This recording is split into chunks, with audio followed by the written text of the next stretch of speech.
So with the release of the Pokemon Legends trailer, a lot of people are excited about the game, including myself, because it's everything us Pokemon fans wanted in a Pokemon game.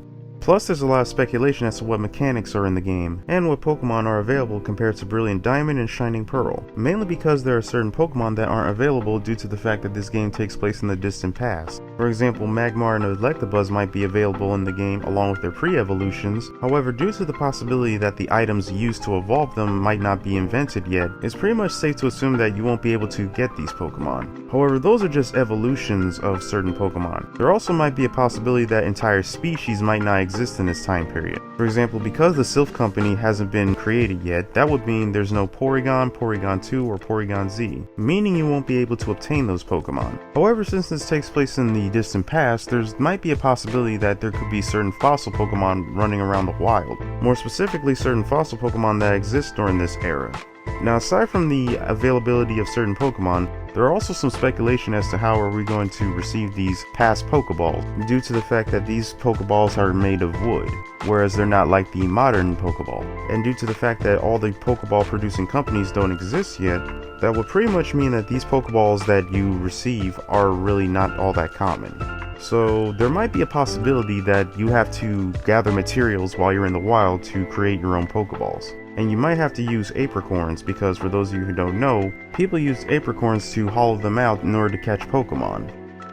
And there might be another possibility that there could be Pokeball smiths in certain areas, where they can make you Pokeballs that have higher catch rates. And aside from the absence of modern Pokeballs, there's also the possibility that there's going to be an absence of Pokemon centers, meaning in order to heal your Pokemon, you have to go around the wild gathering berries and different types of herbs in order to heal them, and cure them of certain status afflictions. And in certain areas, there might be a small amount of doctors that could help you heal your Pokemon, as well as give you certain types of recipes in order to craft certain types of medicine.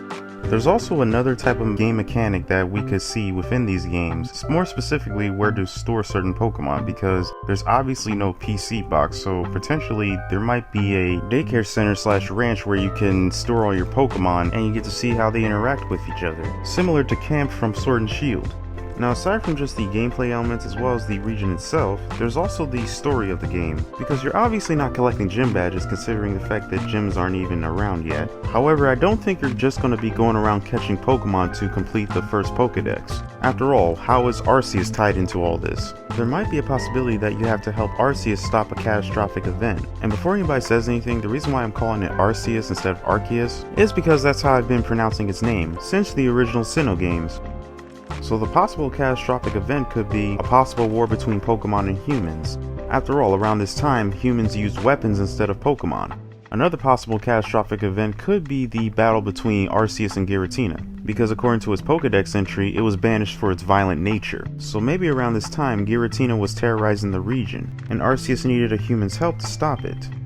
So if these Pokemon games are successful, there might be a possibility that we could see potentially other prequel Pokemon games that take place in all the other previous regions. For example, I would love to see a Pokemon Legends Lugia or Ho-Oh, where it could show us the events of Ecruteak's history, because for those of you who don't know, Ecruteak City had two towers, the Brass Tower and the Tin Tower, that were home to both Ho-Oh and Lugia. However, lightning struck the tower causing a fire, and causing Lugia to flee to the Whirl Islands, and it unfortunately also caused the death of 3 nameless Pokemon. And after the fire was put out by the rain, Ho-Oh used his power to revive the 3 Pokemon into the 3 legendary beasts known as Suicune, Entei, and Raikou. So it would be pretty awesome to see those events play out. Plus we could even see origins on other certain places in the Johto region, such as the Embedded Tower, considering the fact that the tower was actually built by people arriving to the Johto region from Hoenn, possibly tying in the Hoenn region's culture to the Johto, as well as possibly confirming that theory I had about the Dragon Tamer clan in Blackthorn City being connected to the Draconids from the Hoenn region. By the way, you should go check that video out, I put a lot of effort into that theory. Now, a Pokemon Legends game being based in Kanto is a little tricky because Kanto doesn't have that much mythology going for it. However, the one other origin we could possibly see is possibly a storyline being based around Professor Oak and Agatha as young trainers. And they could possibly even confirm the theory that Professor Oak was once a Pokemon champion before the events of the Kanto games. And maybe they could even include the Kanto Pokemon War theory, as well as tying in Mewtwo's origin and even showing Professor Fuji as the creator of Mewtwo when he was in the Pokemon Mansion. In fact, we could even see the Pokemon Mansion before it was damaged in Mewtwo's Rampage. And we could even see how Mr. Fuji obtained a DNA sample from Mew on Faraway Island, due to the fact that in the Japanese version of Pokemon Emerald, the sign on Faraway Island ends with the signature G, meaning Mr. Fuji. Now Unova's pretty much easy because we could see the civil war between the two brothers involving Reshiram and Zekrom. In fact, we could even see the original dragon before it split into Reshiram, Zekrom, and Kyurem, due to the brothers' disagreement on how they should rule the region. Plus, we could see how certain ruins were before the events of the Civil War in Unova. We could see how the Relic Castle was before it got covered in sand. And we could even see how the Abyssal Ruins were before it wound up at the bottom of the ocean. Plus, we could even see the origin of Giant Chasm as well as the myth surrounding Lacunosa Town. Mainly because the myth involves a terrifying monster going into town taking away humans and Pokemon to eat them, the monster possibly being Kyurem. Gurantic Black and White 2 confirms that this myth isn't true, however it would be interesting to find out where this myth came from. Plus we could even see how the Swords of Justice were saving Pokemon from the Civil War. And aside from just that, we could even see how the Forces of Nature Pokemon, otherwise known as the Kame Trio, affected the Unova region, with Tornadus and Thundurus causing destruction throughout the land, only to be stopped by Landorus. Now for Kalos it's pretty simple, all they would have to do is show us the events that led up to the Kalos War, as well as what caused it, because to this day no one really knows what truly caused the Kalos War. In fact, a lot of fans have speculated that the Kalos War involved the Galar region, which would make sense considering the fact that both regions are based on European countries that have a history of going to war with each other. Plus, aside from just seeing the war, we could even see the creation of the Ultimate Weapon by AZ, which caused the creation of Mega Evolution. Possibly they can even tie the Ultimate Weapon into Eternatus' origins, considering the fact that the weapon fired into space. And where did Eternatus come from? Space. Meaning Eternatus' power possibly came from Infinity Energy, the life force of all Pokemon.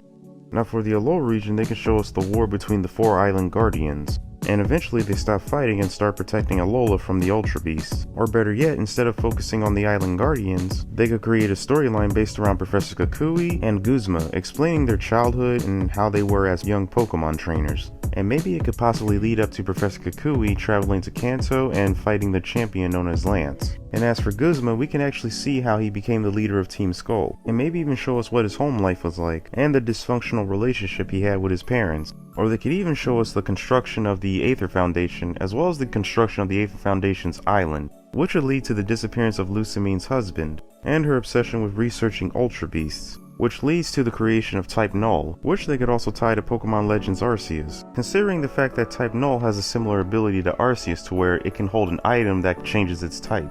And aside from just the Aether Foundation, they could also tell us the origins of the Ultra Recon Squad, where the game could actually center around going through different dimensions through Ultra Wormholes. There's pretty much a lot of possibilities for Pokemon Legends. However, it's assuming that Pokemon Arceus is immediately a success. Only time will tell. Don't forget to like this video, share this video, and if you want to subscribe to the channel, please subscribe to the channel, and I'll see you guys all on the next video. Take care.